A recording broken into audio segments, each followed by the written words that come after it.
हरे कृष्णा। आप सभी पर कान्हा जी की कृपा सदा बनी रहे।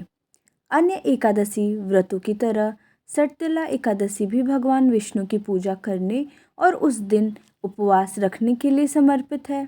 भक्त अपने सभी दुखों और दुर्भाग्य को दूर करने के लिए इस व्रत को रख सकते हैं।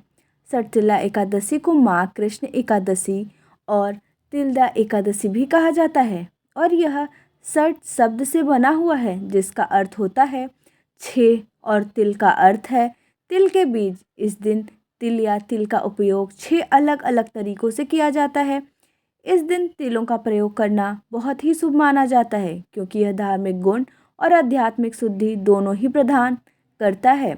इस दिन गरीब और भूखों को तिल दान करने का विशेष महत्व है। इस दिन पितरों को तिल और जल अर्पण करने की भी प्रथा सटतिला एकादशी व्रत के प्रभाव से व्यक्ति के जन्म जन्मांतर के सभी बुरे कर्म या पाप नष्ट हो जाते हैं। कहा जाता है कि आज के दिन जो व्यक्ति जितने तिल दान करता है उसे उतने 1000 वर्ष तक स्वर्ग में स्थान प्राप्त होता है। जो भी भक्त इस दिन 6 प्रकार से तिलों का उपयोग करते हैं उन्हें कभी भी धन की कमी नहीं होती, आर्थिक समस्याएं दूर हो जाती हैं और ऐसे भक्त भगवान विष्णु की कृपा से मृत्यु के बाद वैकुंठ लोक की प्राप्ति करते हैं। इस बार माघ कृष्ण पक्ष की सटतिला एकादशी है 6 फरवरी मंगलवार के दिन। एकादशी का व्रत इसी दिन रखा जाएगा और एक दिन पहले यानी सोमवार को दशमी तिथि के नियमों का पालन किया जाएगा। एकादशी तिथि प्रारंभ होगी 5 फरवरी सोमवार की शाम 5:26 से और समाप्त होगी 6 फरवरी मंगलवार की शाम 4:07 पर। द्वादशी तिथि प्रारंभ होगी 6 फरवरी मंगलवार की शाम 4:08 से और समाप्त होगी 7 फरवरी बुधवार की दोपहर 2:02 पर। एकादशी का उपवास खोला जाएगा 7 फरवरी बुधवार को सुबह 7:08 से लेकर 9:50 के बीच में। हरिवासर का जो समय है वह 6 फरवरी मंगलवार की रात 10 बजे तक समाप्त हो जाएगा। भगवान श्री कृष्ण भी मुख से एकादशी व्रतों का महात्म सुनकर श्रद्धापूर्वक उन्हें प्रणाम करते हुए धर्मराज युधिष्ठिर ने कहा है, केशव आपके श्रीमुख से एक सियों की कथा सुनकर मुझे असीम आनंद की प्राप्ति हुई है। मधुसूदन कृपा कर अन्य एकादश का महात्म सुनाने की कृपा करें। तब भगवान श्री कृष्ण मुस्कुराते हुए धर्मराज से कहने लगे, धर्मराज अब मैं माघ मास के कृष्ण पक्ष की सटतिला एकादशी व्रत की कथा सुनाता हूँ, ध्यानपूर्वक सुनो।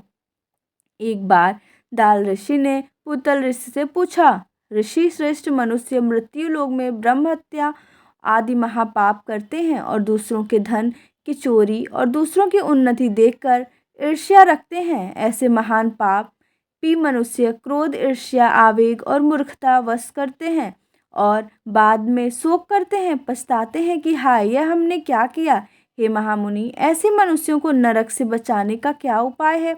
कोई ऐसा उपाय बताने की कृपा करें जिससे कलयुग में ऐसे मनुष्यों को घोर नरक से बचाया जा सके, अर्थात उन्हें नरक की प्राप्ति ना हो। ऐसा कौन सा दान पुण्य है जिसके प्रभाव से नरक की यातना से बचा जा सकता है?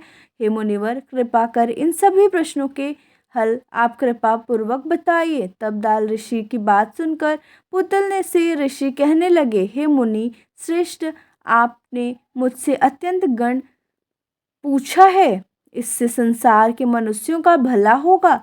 जिस रहस्य को देवराज इंद्र आदि देवता भी नहीं जानते वही रहस्य अब मैं आपको अवश्य ही बताऊंगा। माघ मास में आने पर मनुष्य को स्नान आदि से शुद्ध होना चाहिए और इंद्रियों को वश में करके काम क्रोध लोभ मोह ईर्ष्या तथा अहंकार आदि से सर्वथा बनना चाहिए। पुष्य नक्षत्र में गोबर कपास तिल मिलाकर उपले बनाने चाहिए और इन उपलों से 108 बार आहुति देनी चाहिए। जिस दिन मूल नक्षत्र और एकादशी तिथि हो तब अच्छे पुण्य देने वाले नियमों को ग्रहण करना चाहिए। स्नान आदि नित्य कर्मों से देवों के देव भगवान श्री हरि का पूजन और भजन कीर्तन करना चाहिए। एकादशी के दिन अपनी सामर्थ्य के अनुसार फलाहार या निर्जल रहकर उपवास रखें, रात को जागरण और हवन करें। अगले दिन यानी कि द्वादशी तिथि को धूप दीप नैवेद्य तुलसी दल से भगवान श्री हरि का पूजा अर्चना करें और उन्हें फूलों का या तुलसी दल पंचामृत का भोग लगाएं। उस दिन भगवान विष्णु को आप पेठा, नारियल, सीताफल, पान, सुपारी सहित अन्य अवश्य दें। इसके बाद उनकी स्तुति करें कि हे जगदीश्वर, आप निराश्रित को शरण देने वाले हैं, आप भवसागर में डूबे हुए का उद्धार करने वाले हैं। हे कमल नयन, हे मधुसूदन, हे जगन्नाथ, हे पुण्यरिका, आप श्री लक्ष्मी जी सहित मेरे इस अर्घ को स्वीकार कीजिए। इसके बाद ब्राह्मण देवताओं को अपनी सामर्थ्य के अनुसार तिल से भरा हुआ घड़ा और वस्त्र, दान दक्षिणा, भोजन इत्यादि जरूर दें। अगर संभव हो तो ब्राह्मणों को और तिल का दान करना चाहिए। इस प्रकार मनुष्य जितने तिलों का दान करता है उतने ही सहस्त्रवर्ष स्वर्ग में वास करता है।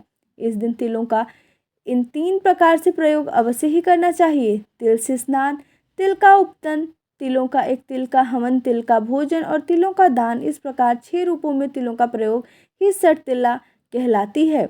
इससे अनेकों प्रकार के पाप नष्ट हो जाते हैं। ऐसा कहकर पुतल से श्री ऋषि ने कहा, अब मैं एकादशी की कथा सुनाता हूँ। एक बार नारद जी ने भगवान श्री हरि से तिला एकादशी का महात्म पूछा। वे कहने लगे, हे प्रभु, आप मेरा प्रणाम स्वीकार करें। नारायण नारायण प्रभु, षटतिला एकादशी के उपवास का क्या पुण्य प्राप्त होता है, उसकी क्या कथा है, कृपा कर मुझसे कहिए। नारद जी की प्रार्थना सुनकर भगवान श्री हरि कहने लगे, हे नारद, मैं तुम्हें प्रत्यक्ष देखा सत्यव्रता सुनाता हूँ, ध्यान पूर्वक सुनो। बहुत पहले मृत्यु लोक में एक ब्राह्मणी रहती थी। वह सदा व्रत उपवास किया करती थी। एक बार वह 1 महीने तक उपवास करती रही, जिससे उसका शरीर बहुत दुर्बल हो गया।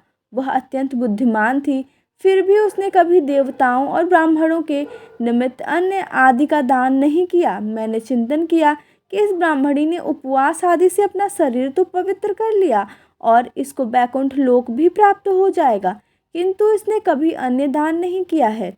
अन्न के बिना जीव की तृप्ति होना कठिन है। ऐसा चिंतन कर मैं मृत्यु लोक में गया और उस ब्राह्मणी से अन्न की भिक्षा मांगी। जिस पर ब्राह्मणी कहने लगी, हे योगीराज, आप यहाँ किस लिए पधारे हैं? तब मैंने कहा कि हे देवी, मुझे भिक्षा चाहिए। इस पर उसने मुझे एक मिट्टी का टुकड़ा उठाकर दे दिया। मैं उस मिट्टी के टुकड़े अर्थात पिंड को लेकर ही स्वर्गलोक को लौट आया। कुछ समय बीतने पर वह ब्राह्मणी शरीर त्याग कर स्वर्गलोक को आई। मिट्टी के पिंड के प्रभाव से उसे उस जगह एक आम वृक्ष सहित कुटिया मिल गई, किंतु उसने अपनी उस कुटिया अर्थात उस घर को अन्य सभी वस्तुओं से खाली पाया, जिससे वह घबरा कर मेरे पास आई और बोली, हे प्रभु, मैंने तो अनेकों व्रत आदि से सदा आपका पूजन किया है, किंतु फिर भी मेरा घर अन्य वस्तुओं से खाली है। इसका क्या कारण है? तब मैंने उससे कहा कि हे ब्रह्माणी, तुम अपने घर जाओ और जब देव स्त्रियां तुम्हें देखने आए तब तुम उनसे षटतिला एकादशी व्रत का महात्म्य और उसका विधान पूछना। जब तक वह ना बताएं तब तक द्वार मत खोलना। प्रभु के ऐसे वचन सुनकर वह अपने घर गई और जब देव स्त्रियां आईं और उससे द्वार खोलने के लिए कहने लगी, तब ब्राह्मणी ने कहा, अगर आप मुझे देखने आई हैं तो पहले मुझे षटतिला एकादशी का महात्म बताइए। तब मैं उनमें से एक देव स्त्री ने कहा, यदि तुम्हारी ऐसी ही इच्छा है तो ध्यानपूर्वक सुनो। मैं तुमसे एकादशी व्रत और उसका महात्म विधान सहित बताती हूँ। जब उस देव स्त्री ने षटतिला एकादशी का महात्म सुना दिया तब उस ब्राह्मणी ने भी द्वार खोल दिया। देव स्त्रियों ने ब्राह्मणी को सभी स्त्रियों से अलग पाया। उस ब्राह्मणी ने देव स्त्रियों के कहे अनुसार फिर षटतिला एकादशी का उपवास किया, जिसके पुण्य प्रभाव से उसका घर भी धन धान्य से भर गया। अतः हे धर्मराज, मनुष्यों को अज्ञान को त्याग कर षटतिला एकादशी का उपवास अवश्य ही करना चाहिए। इस एकादशी व्रत को करने वाले को जन्म जन्म की निरोग होता समाप्त होता है। इस उपवास से मनुष्य के सभी पाप नष्ट हो जाते हैं। इस दिन व्रत रखने से जहाँ शारीरिक पवित्रता और निरोग प्राप्त होती है, वहीं अन्य तिल आदि का दान करने से धन धान्य में बढ़ोतरी होती है। इससे यह भी सिद्ध होता है कि मनुष्य अपने जीवन में जो और जिस जिस वस्तु का दान करता है, शरीर त्यागने के बाद उसे फल भी वैसा ही प्राप्त होता है। इसलिए धार्मिक कार्यों के साथ साथ हमें दान पुण्य जैसे कर्म अवश्य ही करने चाहिए। शास्त्रों में वर्णन है कि बिना दान पुण्य किए कोई भी धार्मिक कार्य या कोई भी उपवास संपन्न नहीं होता। इसलिए सभी को अपनी सामर्थ्य के अनुसार कुछ ना कुछ दान अवश्य ही करना चाहिए। एकादशी का उपवास रखने वाले भक्तों को द्वादशी तिथि के दिन ही अन्न का दान करना चाहिए। अन्न का पूरी तरह से त्याग किया जाता है। यह भी आज की इस वीडियो की जानकारी अच्छी लगी हो तो वीडियो को लाइक करके कमेंट बॉक्स में विष्णु भगवान की जय लिखना मत भूलिएगा। जय श्री कृष्ण।